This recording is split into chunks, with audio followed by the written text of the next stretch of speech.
Welcome to the Mike Litton Experience Podcast. Mike has over 31 years experience in real estate, finance, and investing. He's passionate about being a father, a teacher, a realtor, an investor, and a leader. Everyone has a story, and our passion is to help them tell it. And now, introducing the host of the Mike Litton Experience, Mike Litton.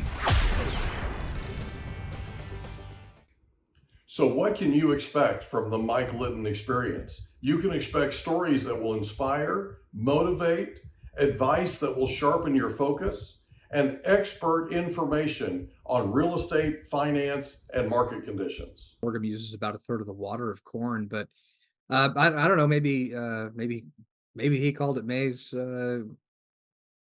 intentionally. That's a new one for me. But Yeah, if it looked like sorghum, sorghum's pretty distinctly looking. So I imagine that's what it was. Yeah, I know it wasn't corn. So, yeah. But they would come in and they would plant that in the interim, right? And they'd grow it, and then they would take that down, cut it. They'd take that down, and then they would retill the land and they'd plant it to wheat again.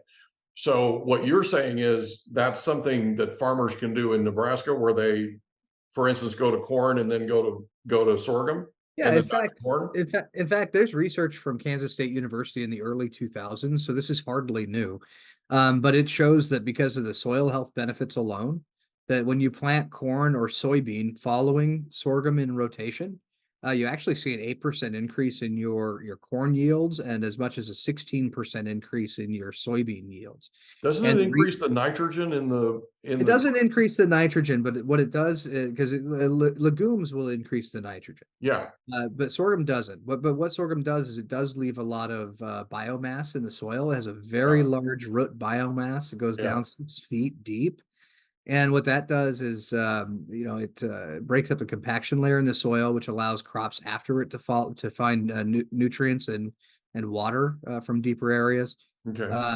But then also it leaves more biology in the soil, and that soil is living, by the way. It's full of microbiology itself, and it feeds off of that biomass. Yeah, that's something that is researched, and this is, again, this happened back in the late 90s, early 2000s. So I get that the gentleman that, or his family that rented the farm from my grandfather, they were always up on the latest. Like they knew, the latest that was going on in terms of research and that kind of thing.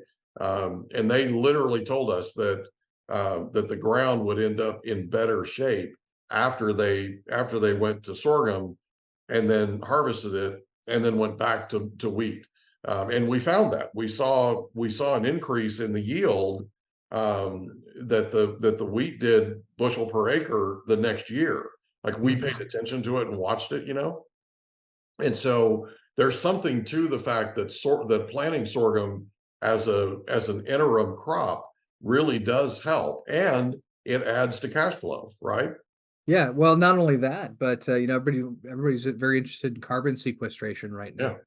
Yeah. And Texas A&M actually 2 years ago now, they published a paper, maybe a year and a half ago, but they published a paper that showed that sorghum, because of that larger root biomass, actually captures more carbon and buries it deeper and longer in the soil. So there's all sorts of benefits, but ultimately what it does is it comes down to markets for farmers. Yeah.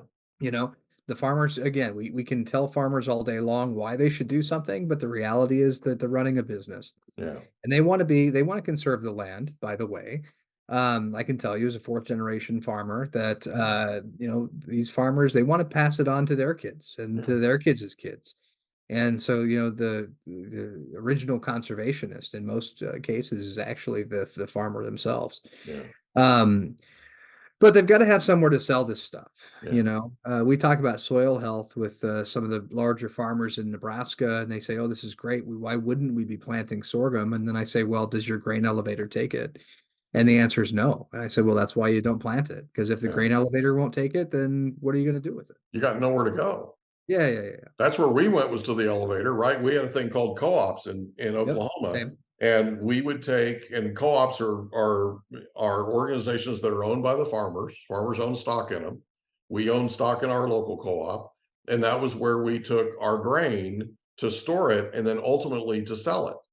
So we would store it in the elevators. They would give us a credit for that storage. We would pay storage for it.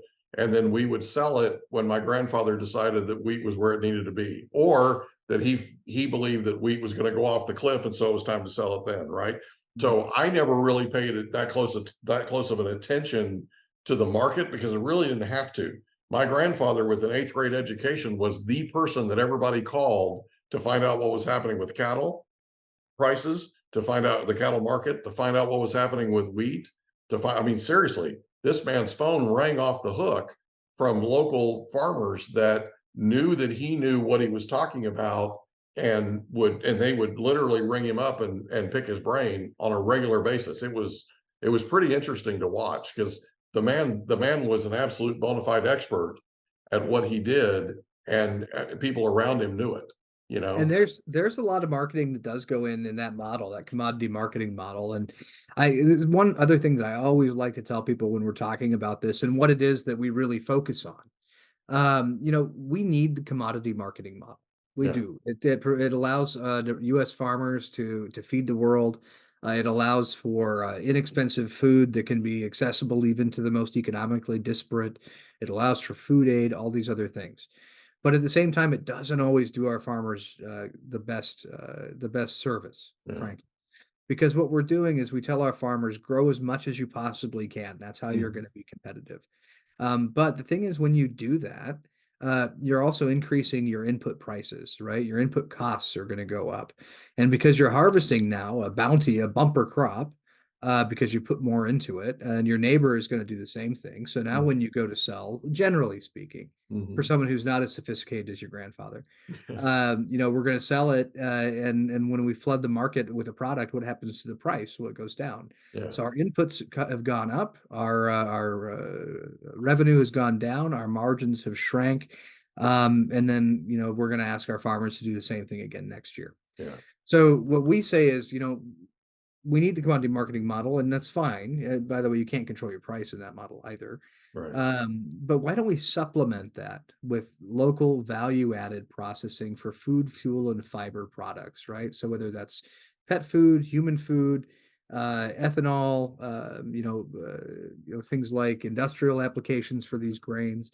Why don't we do some of that locally? And then our farmers can, at least in one crop within their rotations within their systems, they can get direct contracting and mitigate some of that commodity marketing risk. Right. And then because we're doing that, and a lot of our farm areas are geographically central, like in Nebraska, where we're 2.5 days by truck from anywhere in the continental U.S.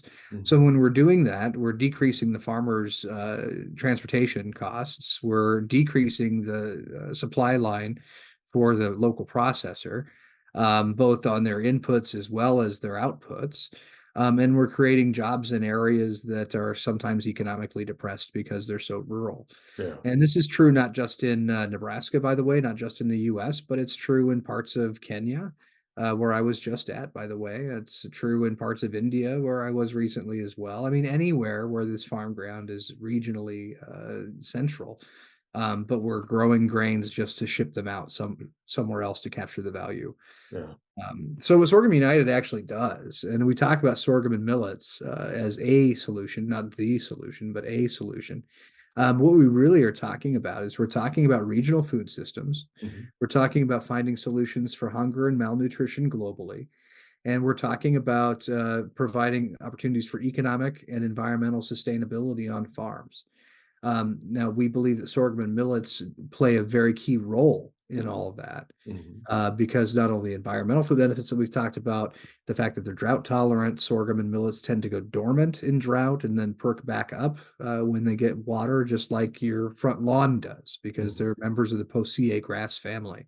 But then also we know from research around the world that these grains are highly nutritive. They're high in protein, they're high in minerals, they're high in vitamins. They actually put a lot of the other grains to shame, quite frankly. And these are grains that I say they're our heritage. There's our shared heritage. They're some of the first grains that mankind ever cultivated in places like Africa and Mesopotamia.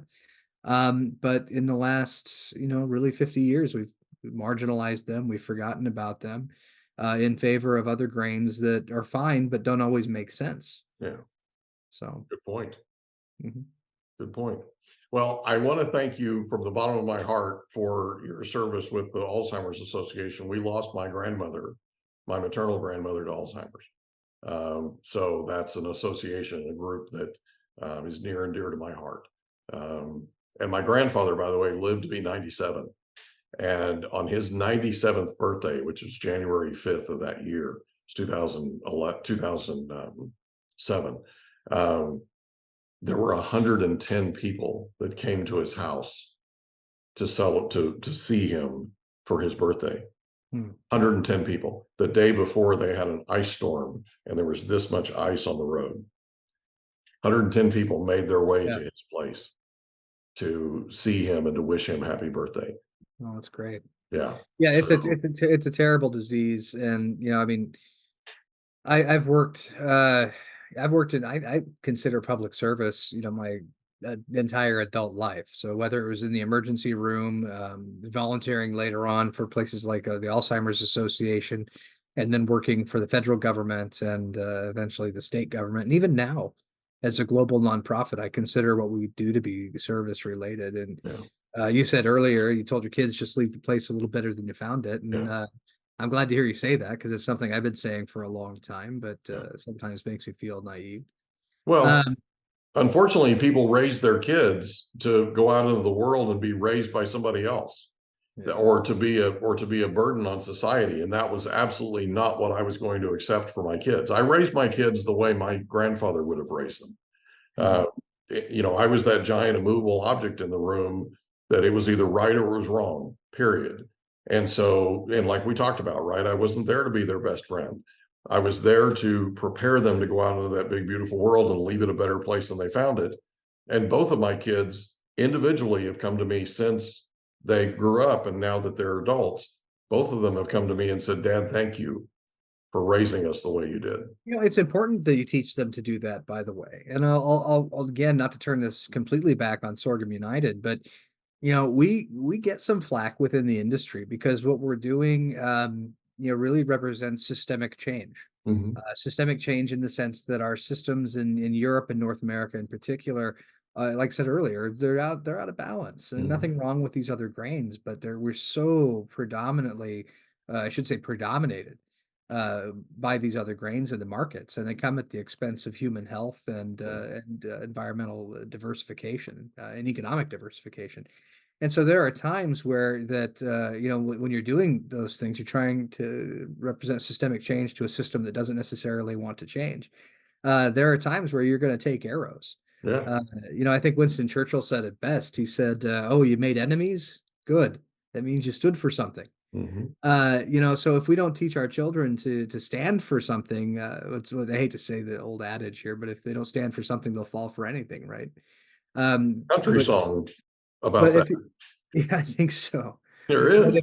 But if you're, if you're really going to make a difference in this world, you're going to have to stand by your convictions. And sometimes when you're trying to work towards something that no one else can really see yet, as a visionary sometimes does, you have to be strong in your convictions, because everybody's going to tell you that you've lost your mind. So I mean, don't be unkind, and recognize when people are throwing rocks at you. Sometimes it's just because they don't see the bigger picture, and so don't hold it against them. But you do have to be strong. Yeah, I would take it to another level. A lot of times when the establishment pushes back, it's because the establishment is scared to death that you're going to be the new establishment. Okay. It's a fear, and there's an insecurity there. Okay.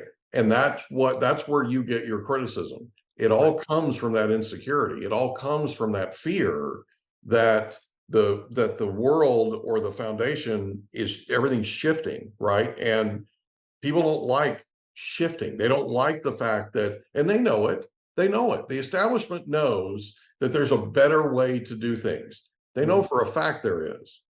Okay. And when you come and introduce it, you're getting a lot of that insecurity that they already know what their shortcomings are. You're getting that flack and you're getting that pushback because that's their way of trying to shut you up.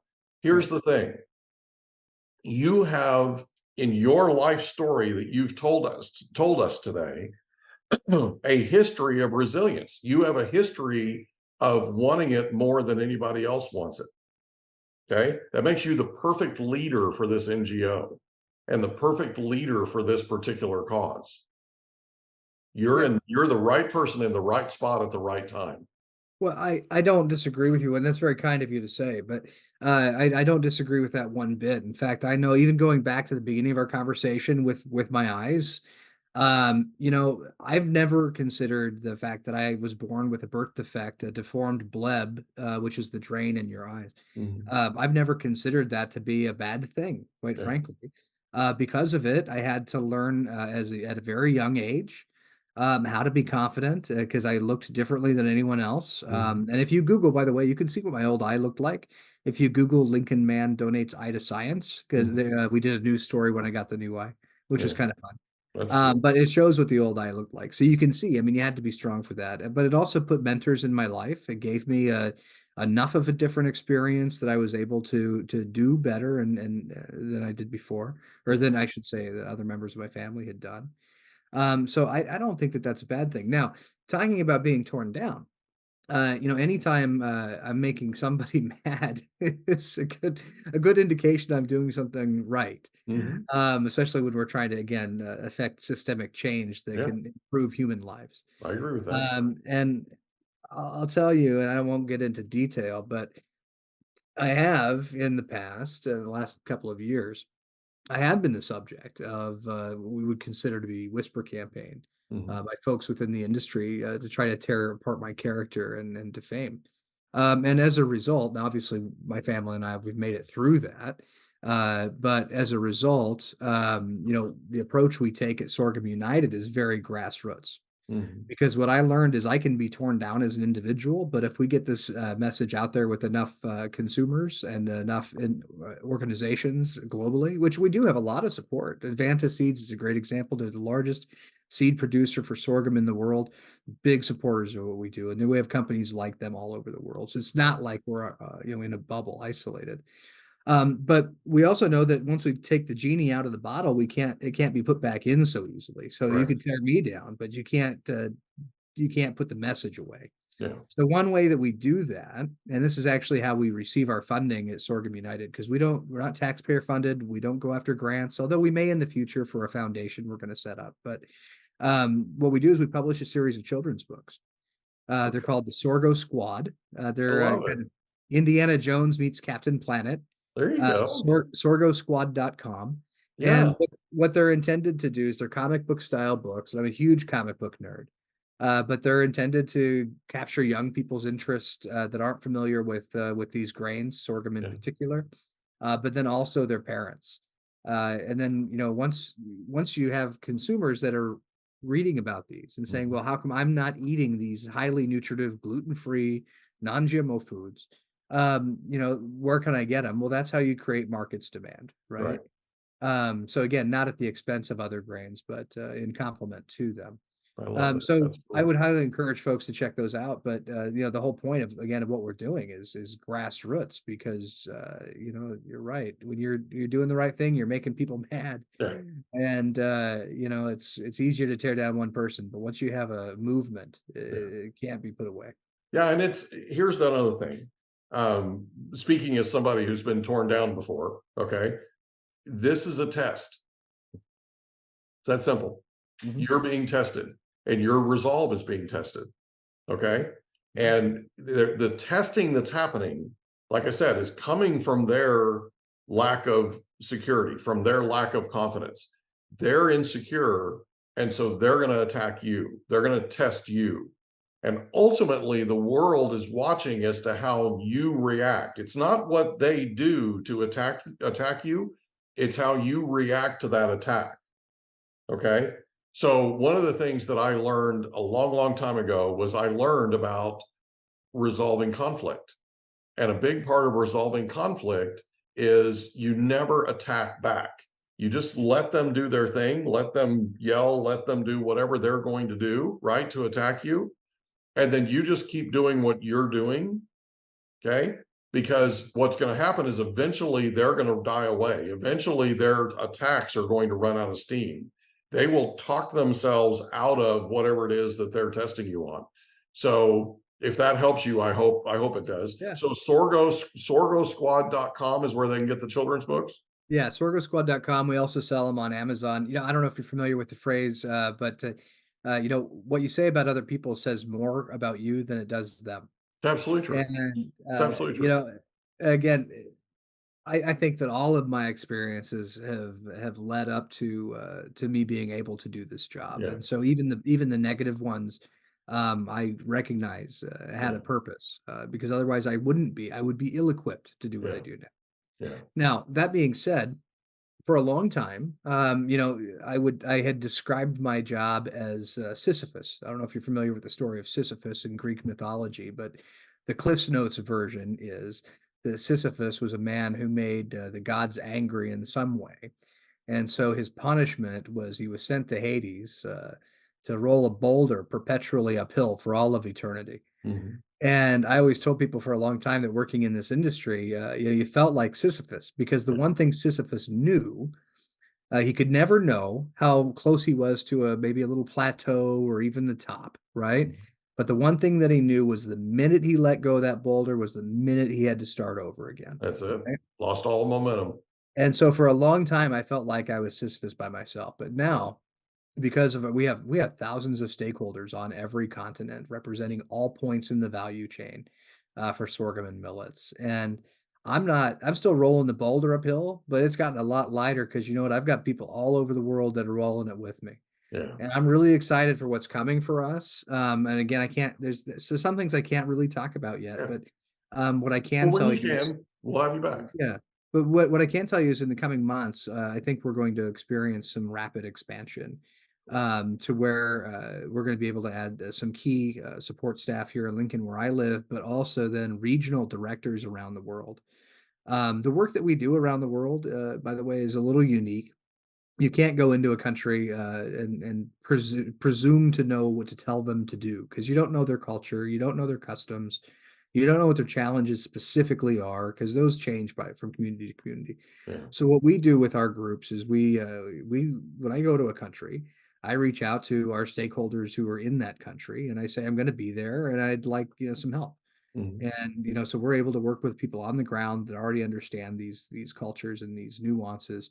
And then we can go and listen to communities and listen to the governmental leaders and the policy thought leaders as to what their problems are, their perceived solutions, and then how we can help to facilitate those things because of our aggregated network globally. And I think that's a really good approach, and that's allowed us to be very successful in how we've grown and how we've been able to empower communities. Yeah. So again, we're not just talking about food security and sustainability. We're also talking about community empowerment. Yeah. There's so much that I think we can do through the platform of sorghum and millets to really lift up parts of the world that have desperately needed it for a long time. Yeah, absolutely. So when I started this podcast, my very first interview was with a gentleman by the name of Alan Nevin, who's a good friend of mine. He's also one of the top economists in the nation. And he was the one I told you about, that we got his life story. And then we came back about 2 months later when his second book was published.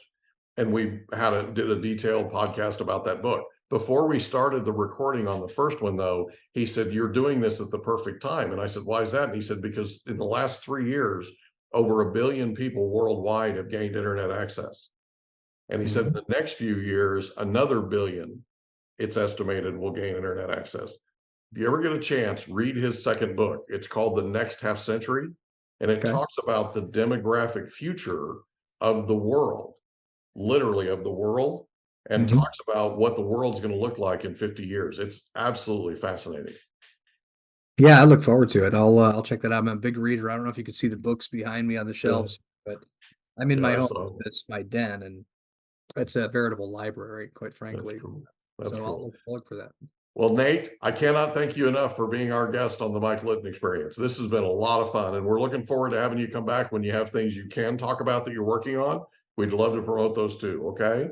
I'll tell you what, we've got a couple big things in the pipe that I'll make sure that you're among the first to know, because I think you'll be very excited to hear them. And it's been a pleasure to be with you. And I hope that I always hope that our conversations when we talk about these things can be uplifting and inspiring to other people. Oh, you are, bud. You are. I'm always just me at the end of the day. It's never about ego. But I also recognize that we can be lifted up when we do see those people who have gone before us, and I'm humbled to be a part of that. Yeah, totally agree. That's awesome, buddy. Thank you again. Thanks, Mike. Yeah.